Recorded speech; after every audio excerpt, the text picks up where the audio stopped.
ఎప్పుడైనా ఆలోచించారా? కొందరు వ్యక్తులు తమ జీవితంలో ఎదురయ్యే అత్యంత చీకటి, కష్టతరమైన క్షణాలను తమకున్న అతి పెద్ద బలంగా ఎలా మార్చుకుంటారో? ఇదేదో మ్యాజిక్ కాదు. ఈ నమ్మశక్యం కాని అద్భుతమైన మార్పు వెనుక ఒక గొప్ప సైన్స్ ఉంది. అదేంటో ఈరోజు మన విశ్లేషణలో వివరంగా అర్థం చేసుకుందాం. రండి మొదలుపెడదాం. ఈనాటి మన ప్రయాణంలో ప్రధానంగా 5 దశల గురించి మాట్లాడుకుందాం. ముందుగా జీవితంలో అట్టడుగు స్థాయికి పడిపోవడం అంటే ఏమిటో చర్చిద్దాం. ఆ తర్వాత కష్టాలను జయించిన వారి స్ఫూర్తిదాయక కథలు, మానసిక దృఢత్వం వెనుక ఉన్న సైన్స్, 0 నుండి జీవితాన్ని ఎలా మొదలుపెట్టాలి, మరియు చివరగా మన బాధను అద్భుతమైన బలంగా ఎలా మార్చుకోవాలి అనే విషయాలను అంచెలంచెలుగా చూద్దాం. ముందుగా మొదటి అంశం, అత్యంత కష్టకాలానికి చేరుకోవడం. అసలు ఈ రాక్ బాటమ్ అంటే ఏంటి? జీవితంలో ఎదురయ్యే అత్యంత దారుణమైన పరిస్థితిని మనం రాక్ బాటమ్ అంటాం కదా. ఇది మానవ అనుభవంలో అత్యంత కింది స్థాయి అని చెప్పొచ్చు. అబ్బా, ఇక ఇంతకంటే పడిపోవడానికి ఏమీ లేదు అనుకునే స్థితి అది. కాని ఇక్కడొక ఆసక్తికరమైన విషయముంది. జీవితం అలా అత్యంత కింది స్థాయికి పడిపోయినప్పుడు అసలేం జరుగుతుంది? ఆ కష్టాల భారువు మనల్ని పూర్తిగా అణిచివేస్తుందా, లేక ఆ తీవ్రతే మనల్ని రాకెట్లాగా పైకెగిరేలా చేస్తుందా? ఇది నిజంగా ఆలోచించాల్సిన విషయం. ఎందుకంటే సరిగ్గా ఇలాంటి పరిస్థితుల్లోనే మనుషులు తమ నిజమైన సామర్థ్యాన్ని గ్రహించి తిరిగి పైకి లేచేందుకు ఒక అద్భుతమైన పోరాటాన్ని మొదలుపెడతారు. ఇక రెండవ భాగంలోకి వస్తే, తీవ్రమైన ప్రతికూలతలపై విజయాలు. అంటే అసాధ్యం అనుకున్న పరిస్థితులను ఎదుర్కొని గెలిచిన కొందరి వ్యక్తుల ప్రయాణాలను ఇప్పుడు చూద్దాం. జేకే రౌలింగ్ ప్రయాణమే ఇందుకు ఒక గొప్ప ఉదాహరణ. 1990ల కాలంలో ఆమె పరిస్థితి ఊహించుకుంటేనే ఆశ్చర్యం వేస్తోంది. తీవ్రమైన డిప్రెషన్, పేదరికం, ప్రభుత్వ సహాయంపై ఆధారపడి బతుకుతున్న ఒక సింగిల్ మదర్ ఆమె. తన చిన్న బిడ్డను పక్కన పెట్టుకుని క్యాఫేలల్లో కూర్చుని హ్యారీ పాటర్ రాశారు. 1995లో ఏకంగా 12 మంది పబ్లిషర్లు ఆమె పుస్తకాన్ని రిజెక్ట్ చేశారు.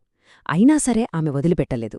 చివరకు 1997లో 13వ పబ్లిషర్ ఆ కథలోని మ్యాజిక్ను గుర్తించి అంగీకరించారు.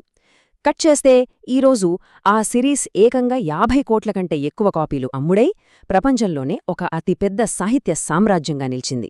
పడిపోయిన చోటు నుండే ఎంత ఎత్తుకు ఎదగవచ్చో చెప్పడానికి ఇంతకంటే గొప్ప ఉదాహరణ ఉంటుందా? ఇప్పుడు వాల్ స్ట్రీట్ దిగ్గజం క్రిస్ గార్డ్నర్ జీవితాన్ని ఒకసారి గమనిద్దాం. ఒకప్పుడు శాన్ ఫ్రాన్సిస్కోలో ఇల్లు లేక తన పసివాడితో కలిసి పబ్లిక్ బాత్రూంలలో, పార్కులలో నిద్రించిన అత్యంత కష్టమైన రోజులు ఆయనవి.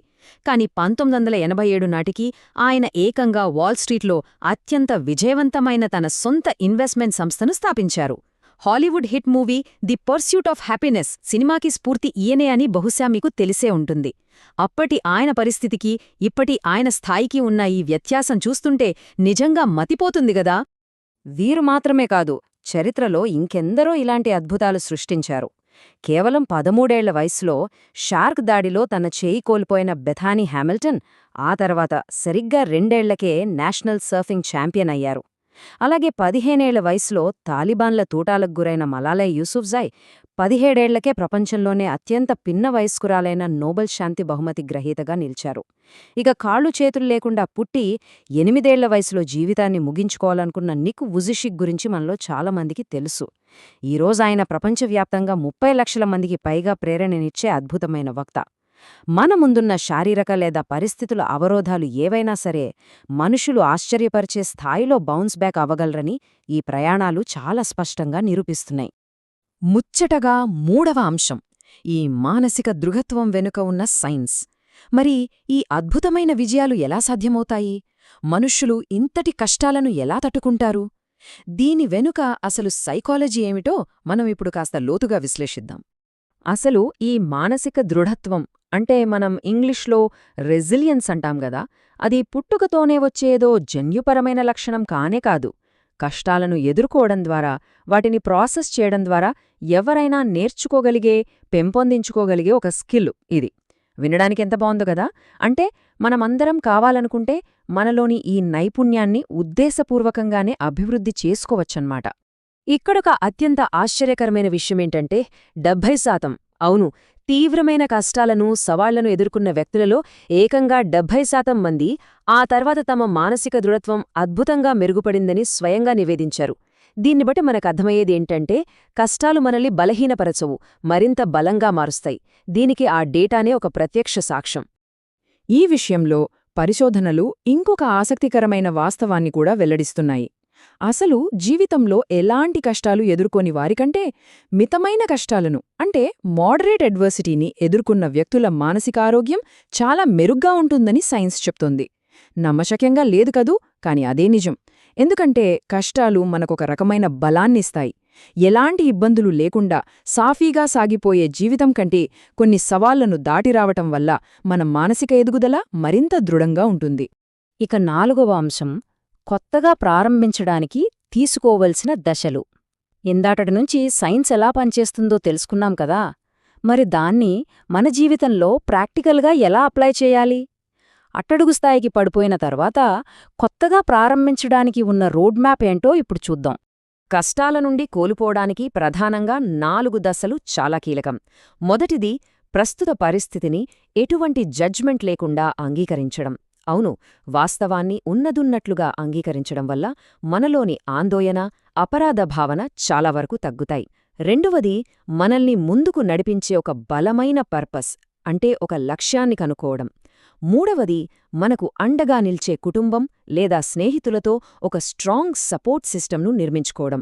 ఇక 4వది, అత్యంత ముఖ్యమైనది, చిన్న చిన్న లక్ష్యాలను నిర్దేశించుకోవడం. ఒకేసారి పెద్ద కొండను ఢీకొట్టకుండా అంచెలంచెలుగా ముందుకు వెళ్లడం ఇక్కడ చాలా అవసరం.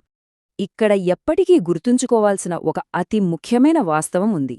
చిన్న విజయాలే ఆపలేని వేగాన్ని సృష్టిస్తాయి. ఒక పెద్ద సవాలును చిన్న చిన్న భాగాలుగా విడగొట్టి ఒక్కొక్కదాన్ని సాధించడం వల్ల ప్రతి చిన్న విజయం మనకు ఎంతో ఆత్మవిశ్వాసాన్నిస్తుంది. నేను సాధించగలను అన్న భావన మనల్ని నిరంతరం నడిపిస్తుంది. ఆ కష్టకాలంలో ఈ చిన్న చిన్న విజయాలే మనల్ని మానసికంగా బలోపేతం చేస్తాయి. ఇక చివరి అంశం, అదే బాధను బలంగా మార్చుకోవడం. అసలు మన బాధను శాశ్వతంగా ఒక శక్తిగా ఎలా మలుచుకోవచ్చు? అందుకు మనం ప్రతిరోజూ చేయాల్సిన మానసిక సాధనలు ఏమిటో ఇప్పుడు తెలుసుకుందాం.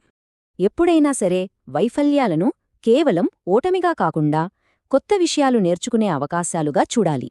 అలాగే ప్రతి చిన్న గెలుపును ఒక విన్ జర్నల్లో రాస్తూ ఆస్వాదించాలి.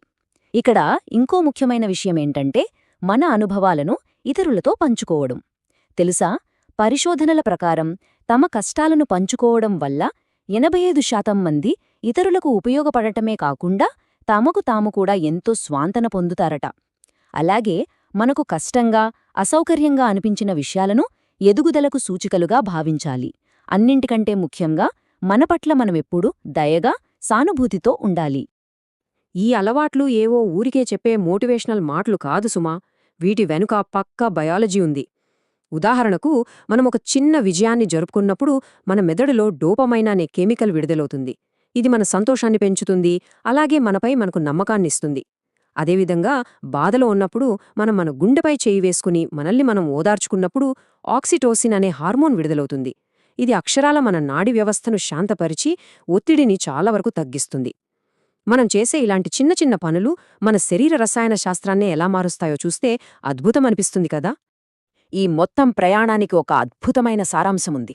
మానసిక దృఢత్వమనేది గాయాలను నిర్వధించే కవచం లాంటిది కాదు. అది ప్రతిఘటన ద్వారా మరింత బలంగా మారే కండరం లాంటిది.